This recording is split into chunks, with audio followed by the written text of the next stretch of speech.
मुझे लगता है, यानी देखिए, हमें थोड़ा अध्ययन करना चाहिए।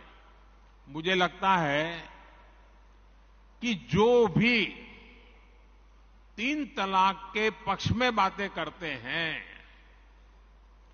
3 तलाक की वकालत करते हैं, ये वोट बैंक भूखे लोग मुस्लिम बेटियों के साथ बहुत बड़ा अन्याय कर रहे हैं।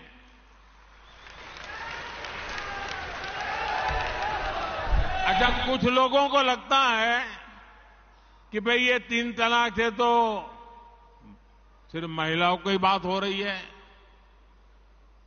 3 तलाक से जो नुकसान होता है ना, वो सिर्फ बेटियों को होता है ऐसा नहीं है, उसका दायरा उससे भी बड़ा है। आप सोचिए, बहुत ही अरमानों के साथ बेटी को शादी कर करके ससुराल भेजा हो और 8-10 साल के बाद 3 तलाक कह करके उसको कोई निकाल दे, तो उस मां बाप का क्या होगा जिसके घर में बेटी वापिस आती है? उस भाई का क्या होगा? वो भाई, पिता, सब उस बेटी की चिंता में इतने दुखी हो जाते हैं। इसलिए 3 तलाक से सिर्फ बेटियों को ही अन्याय होता है इतना नहीं, पूरे परिवार तबाह हो जाते हैं, माता, पिता, भाई सब दुखी हो जाते हैं। और देखिए, दुनिया के अनेक मुस्लिम बाहुल्य देश, इसका इस्लाम से संबंध होता तो दुनिया का कोई मुस्लिम देश 3 तलाक खत्म नहीं करता। मुस्लिम बाहुल्य देश जहां पूरी तरह इस्लाम राज्य है, वहां भी 3 तलाक बंद कर दिया है। मैं परसों इजिप्ट में था, मिस्र में था। मिस्र में, इजिप्ट में 90% से ज्यादा सुन्नी मुसलमान समाज है और इजिप्ट में आज से 80-90 साल पहले 3 तलाक की प्रथा को समाप्त कर दिया। हमसे 90 साल पहले। अगर 3 तलाक इस्लाम का जरूरी अंग है तो पाकिस्तान में क्यों नहीं होता भाई? अगर 3 तलाक इस्लाम का जरूरी अंग है तो इंडोनेशिया में क्यों नहीं होता?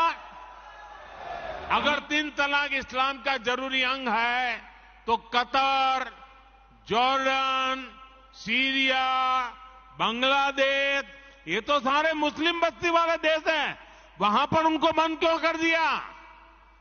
मैं समझता हूं कि मुसलमान बेटियों पर 3 तलाक का फंदा लटका कर कुछ लोग उन पर हमेशा अत्याचार करने की खुली छूट चाहते हैं। यही लोग 3 तलाक का समर्थन भी करते हैं और मैं जानता हूं कि इसलिए ही मेरी मुस्लिम बहनें, बेटियां, मैं जब भी जहां जाता हूं वो भाजपा के साथ खड़ी रहती है, मोदी के साथ खड़ी रहती है। साथियों, भारत के मुसलमान भाई बहनों को भी ये समझना होगा कि कौन से राजनीतिक दल उन्हें भड़का करके उनका फायदा लेने के लिए उनको बर्बाद कर रहे हैं। आजकल हम देख रहे हैं कि यूनिफॉर्म सिविल कोड के नाम पर ऐसे लोगों को भड़काने का काम हो रहा है। आप मुझे बताइए, एक घर में परिवार के एक सदस्य के लिए एक कानून हो, परिवार के दूसरे सदस्य के लिए दूसरा कानून हो, तो क्या वो घर चल पाएगा क्या? कभी भी चल पाएगा क्या? फिर ऐसी दोहरी व्यवस्था से देश कैसे चल पाएगा? हमें याद रखना है कि भारत के संविधान में भी नागरिकों के समान अधिकार की बात कही गई है।